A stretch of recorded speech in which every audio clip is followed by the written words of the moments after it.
नमस्कार, मी कावेरी देसाई. आपण पाहत आहात मावळ परिसर न्यूज. शुक्रवार दिनांक 3 मे रोजी वंचित बहुजन आघाडी लोकसभेची अधिकृत उमेदवार सौ माधवीताई जोशी यांनी लोणावळा येथील हजरत कसम शाह वाली दर्गा येथे आपल्या कार्यकर्त्यांसोबत सदिच्छा भेट देत दर्ग्याचे दर्शन घेतले.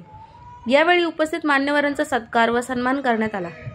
या प्रसंगी रील स्टार रेणुकाताई राऊत, लोणावळा युवा शहर अध्यक्ष करण भालेराव, युवा उपाध्यक्ष वसीम खान, महासचिव अमनभाई शेख, मावळ तालुका युवा अध्यक्ष संदीप कदम, तालुका अध्यक्ष नितीन ओव्हाळ, पुणे जिल्हा उपाध्यक्ष संतोष लोखंडे, शशिकांत शिंदे, लोकेश भडकवाल, विशाल कांबळे, संजय कांबळे, प्रमोद यादव, सुनील बेंगळे तसेच वंचित बहुजन आघाडी मधील सर्व कार्यकर्ते व पदाधिकारी यावेळी मोठ्या संख्येने उपस्थित होते.